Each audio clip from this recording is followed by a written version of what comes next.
Hello guys! Hello far sign Leo, Aries, Sagittarius. Welcome dito sa aking channel. Kapalaran 888, far sign Leo, Aries, Sagittarius. Alamin natin kung anong messages, vibration, gabay energy. Para sa inyong lahat. Tingnan natin. Okay, gift. Number 17. Far sign Leo, Aries, Sagittarius. Tingnan pa natin kung ano pa yung pwedeng mensahe na wow. Alam mo, parang gusto kita ditong palakpakan, tapikin sa likod, i-congratulate. Kasi 35, it's money, diba? Money, financial, tangible things, earthly things. 8 din to diba? 88 siya guys, 88. Okay? 8, 3 plus 5, 8. 8 din na to. So, sinasabi sa'yo dito, far sign, Leo, Aries, Sagittarius, na on the way na. Diba? On the way na yung freedom mo, financial freedom. If ever man na ikaw yung may kakayahan o kakayanan na makapag-share ng iyong gift, ng iyong talents, ng iyong blessings, sinasabi dito na posible na may naghihintay sa'yo na mabigyan mo siya ng blessings or gift or talents or tangible things, pera, regalo. Okay? Pero kung ikaw naman yung naghihintay dito ng salapi, ng pera, ng money, swerte, good luck, good fortune, sinasabi dito na kung makikita mo tong butterfly nito, it's a transformation. Transformation energy siya. So, ibig sabihin niya, on the way na. Okay? Kung makikita mo may liwanag nag-illuminate doon sa end. Okay? Sa end. So, ibig sabihin, ano man itong nangyayari sa buhay mo sa ngayon, malapit na. On the way ka na. Parang, alam mo yung pakiramdam ng mga estudyante na malapit na silang graduate, or alam mo yung pakiramdam ng estudyanteng tapos na yung exam, diba? Parang ganun. So nakikita mo yung sarili mo dito na malapit mo nang matanggap yung iyong success. Yung pathway medyo maliwanag na kasi parang for the past few months hindi maliwanag madilim yung pathway mo marami kang mga what if, unknown, uncertainty, parang ganun. So, hindi mo alam kung ano yung mga possibilities na mangyayari in the future. But, dito sa barahan to, sinasabi na posibleng makatanggap ka sa araw na ito, or sa weekend na to, or sa linggong ito, or sa buwan na to, or sa taon na to, ng regalo na pwedeng magbigay liwanag sa kung ano man na journey na madilim sa'yo. Okay? Okay, thank you.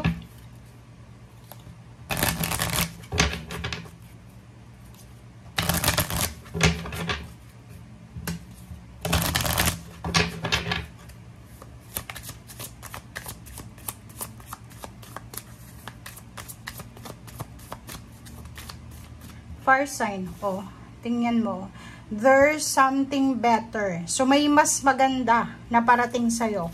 Okay? So, halimbawa lang dito, far sign, within the next few weeks. So, parating na siya. So, kung halimbawa lang na siguro maraming mga restrictions or may mga betrayal or parang nakikita natin dito na redirection siya. Siguro na-deny, is either visa, or pwedeng kontrata, or kung ano man to na medyo hindi pumabor sa'yo diba?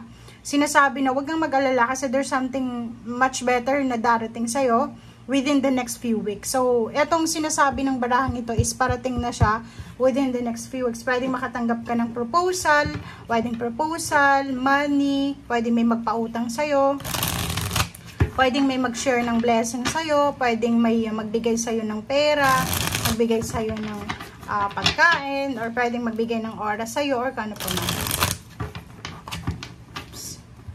Okay. Okay. Strength card.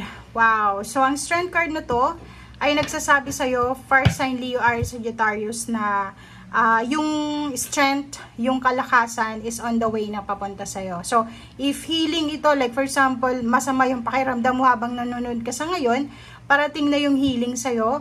If wala kang pera, wala, zero balance na, sinasabi ng baraha sa'yo dito na on the way na. Okay? On the way na yung fulfillment, yung achievements, yung new beginnings. Okay? Especially yung health and relationship. May mga relationship na hindi masyadong maganda, nag-aaway, nagko-competition, or kano pa man, sinasabi sa'yo dito na on the way na yung peace and harmony.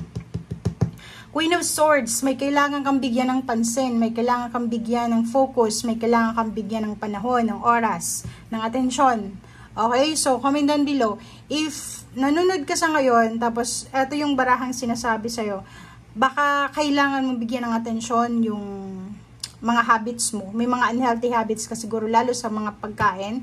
Siguro nasusobrahan ka na sa pagkain na hindi healthy, sa sobrang pagpupuyat, or sa sobrang, yung sobra kasi hindi maganda. Okay? So, 3 of Swords, pwedeng ang nakikita natin dito, masyado kang nakafocus sa pain and heartaches, or pwedeng nakafocus ka masyado sa kung ano yung napakiramdaman mo, or nakafocus ka masyado sa pain mo, na hindi mo na nakikita yung blessings sa paligid mo. Parang ganun. Or pwedeng nakafocus ka sa nararamdaman mo and hindi mo nakikita yung nararamdaman or hindi mo nararamdaman yung nararamdaman ng mga tao sa paligid. Parang ganun. So, comment down below. Wow! And ito yung pinakamaganda kasi the star. So, itong the star na to, resonated siya dito sa first 4 cards na sinasabi na may pag-asa. Okay? Kung nawawalan ka ng pag-asa, nawawalan ka na ng gana sa buhay, medyo depressed yung pakiramdam mo, medyo pakiramdam mo na wala nang pag-asa, ganito, ganyan. Nagkakamali ka din kasi nandito yung the star, sinasabi, may liwanag. May liwanag, diba? So, enlightenment, liwanag, literal na may liwanag. So, sinasabi ng baraha, madilim man itong napagdaanan mo for the past few months or years or days, parating na yung liwanag, yung illumination, yung alchemy, yung transformation, or pagbabago. Diba? So, wala kang dapat na ikatakot, wala kang dapat na ipag-alala, hindi ka dapat nag-iisip sa gabi na nag-overthink ka na paano ko mababayaran yung ganito, paano ko magagawa yung ganito, paano ko ganyan-ganito. So, hindi ka dapat nag-iisip kasi, alam mo ba, yung overthinking ay hindi siya nakakatulong talaga, guys. If may tendency ka na sa gabi, 'di ba, pag higa mo tapos may tendency kang mag-iisip ng mag-iisip, which is hindi naman solution yung maiisip mo eh. Yung iniisip mo yung negativity. Mag-pray ka lang, and after Catholic ka, Roman Catholic, mag-pray ka ng rosary until na makatulog ka.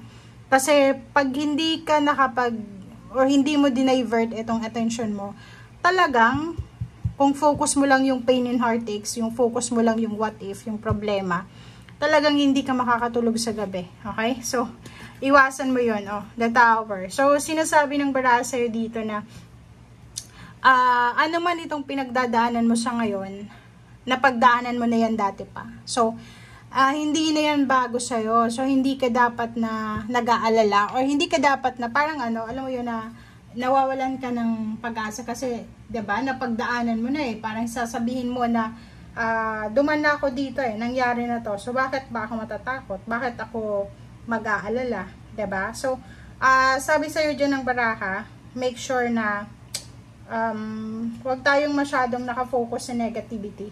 Huwag tayong masyadong mag-focus sa kung ano yung wala and nakakalimutan natin yung meron tayo.